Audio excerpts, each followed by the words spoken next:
Anthony Albanese has unveiled Labor's new front bench, dumping Clare O'Neill and Andrew Giles from the Home Affairs, Cybersecurity and Immigration portfolios and replacing them with Tony Burke. Our political correspondent Olivia 𝐂𝐨 joins us now. Good afternoon to you, Olivia. So what did you make of the announcement?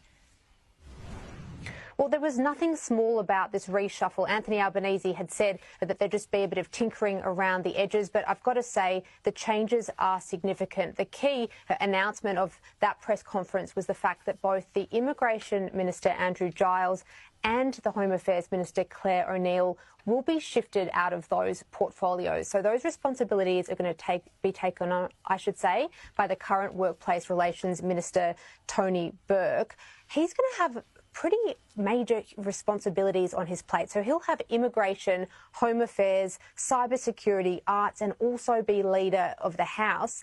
Clare O'Neill, she's going to be moving into housing, I should say, and they really do need a strong communicator in that position to really take on the Coalition and the Greens as they have that policy fight at the next election. I think it's fair to say as well they've moved immigration into cabinet, so that's a radical change that hadn't been speculated on. It does certainly represent a pretty clear clearing out of the Home Affairs border security space. So really a bit of an indication that Anthony Albanese has indeed been feeling the heat when it comes to the Coalition's attacks on Labor's handling of issues such as the High Court decision on the 𝐁𝐢𝐿 court case. And no doubt in the coming days we'll be hearing the Coalition claiming the scalps of both Andrew Giles and Clare O'Neill. There's also been a significant change to how ASIO's handled. Take a listen to what the Prime Minister had to say.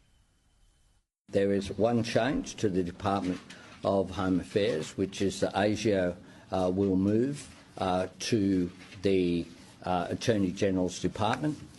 So it will be there with the Australian Federal Police. That's something I've discussed with the Director General of ASIO.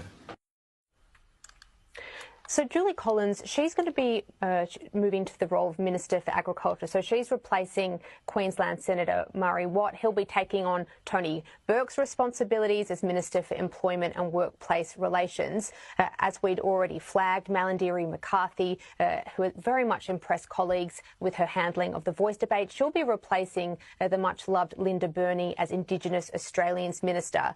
Andrew Giles, again, shifted out of immigration. He's going into the area of skills and training, which has been vacated by the retirement of Brendan O'Connor, and then Jenny McAllister elevated to Minister for Cities and Emergency Management. There's also been a couple of other interesting movements. So the former, or at the moment, he's the Assistant Minister for the Republic, Matt Thistlethwaite, but that responsibility is being torn up, and instead Mr Thistlethwaite will be assisting Tony Burke as Assistant Immigration Minister. So you could say that's maybe a bit of a concession by the government that not enough resources were being put into this important policy area over issues such as NZYQ. We've then got Kate Thwaites, Anthony Chisholm and Josh Wilson